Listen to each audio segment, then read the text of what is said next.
Did you know that the marketed low-fat, healthy foods you are eating could actually be the problem with your weight loss? And what's worse, a low-fat diet could be messing up the normal rhythm of your body as well. Today, I will be explaining why the feared macronutrient fat may not actually be the enemy.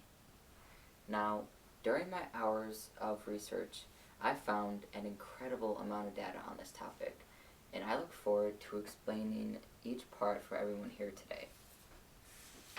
Throughout this speech, I will not only be explaining the different types of fat, but also which are good or bad, and the common misconceptions that come around the word fat. Now let's get into it. Before we know how fat can help us, we need to know what the different types are. Now the typical bad fat are trans fats. Now according to Mayo Clinic, most trans fat is formed through an industrial process that adds hydrogen to vegetable oil, which causes the oil to become solid at room temperature. This type of unnatural process is called hydrogenation. Trans fats not only raise LDL cholesterol, but they also lower HDL cholesterol, which is especially bad for you.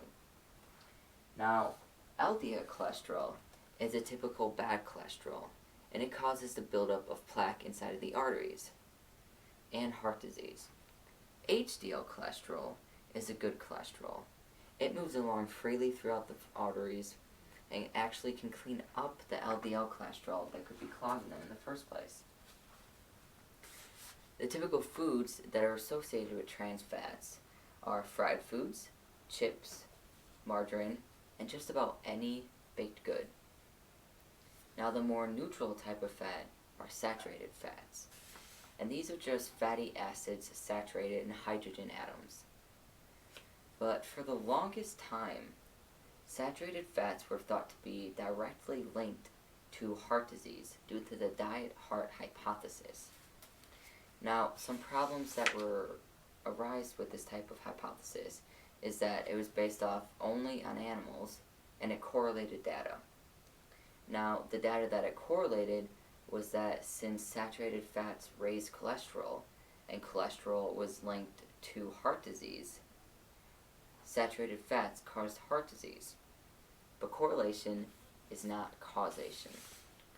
The problem that arises with this type of correlation was that although it raised LDL cholesterol, it also raised HDL cholesterol, keeping the balance of the overall cholesterol levels the same, making no difference. However, although it is not essentially bad for you, it does not help you either, and should be used sparingly if you already have really high cholesterol levels. If you're looking to lower cholesterol levels, the two very good fats for you are monounsaturated and polyunsaturated fats. These types of fats provide vitamin E to the body and can help digest certain vitamins only associated with fats. They also raise HDL cholesterol and lower LDL cholesterol, making them especially good. Foods that are associated with this type of fat are fish, avocados, nuts, and vegetable oils. Now that we know what the different types of fats are, we need to know how they can help you rather than hurt you.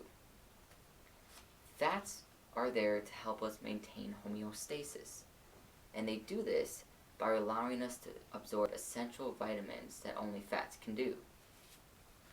Polyunsaturated fats are very good for you for the fact that they contribute to vitamin E levels inside of the body. Vitamin E is very good for you because it's an anti-inflammatory, protects the tissue inside of us, helps with immune function, and also the creation of red blood cells. Omega-3 fatty acids come from healthy fats like monounsaturated fats as well. And according to Healthline.com, they can improve risk factors for heart disease by reducing triglycerides, blood pressure, blood clots, buildup of plaque inside of the arteries, and inflammation. What they can also do is reduce ADHD symptoms in children. Now, there's a study done that children without ADHD had higher blood levels of omega-3 fatty acids than children who did have ADHD. And the way omega-3 fatty acids work is that they improve attention spans while lowering restlessness in children. Not only that, but omega-3 fatty acids can also reduce the amount of fat inside of your liver. Now, why would we want this? Because according to Healthline.com as well, non-alcoholic fatty liver disease has increased with the obesity epidemic to become the most common cause of chronic liver disease in the Western world. Along with all these benefits, fats help with less hunger. Sugary foods and simple carbs like bread, candy bars, and baked foods won't help you feel full. When you eat sugar, your insulin levels spike, which can affect your arteries in a negative way. In order to help combat this, fats are there to be more satiating and help lower insulin levels. Fats are also better than carbs and sugars because they take longer to digest. They take longer to digest, this means that you'll stay fuller for longer. Now that we know all of this, let's look at the common deterrents that people have for not eating fats. I have seen time and time again that people think if you eat fat, you will get fat. A big reason that they think this is that fats are more calories than proteins or carbs. Now, fats are 9 calories per gram of protein, while fats and carbs are only 4 calories per gram. What people then think is that they'll have to eat less food, leading them to think that they will be hungrier more often. And when you're hungrier more often, it's harder to fight off eating. Therefore, people think they will fail their diets if they have higher fat levels. Now, although fats are higher in calories, they're also more filling.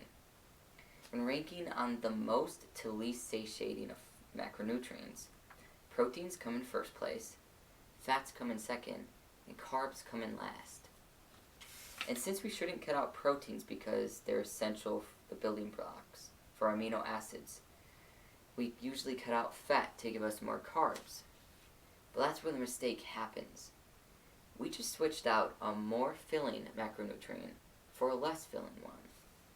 Not only that, we also cut out our source for the absorption of essential vitamins. And the healthier we are, the better we feel.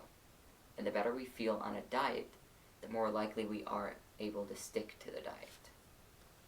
In closing, healthy fats such as monounsaturated and polyunsaturated fats are there to help decrease LDL levels, increase HDL levels, and help absorb healthy vitamins.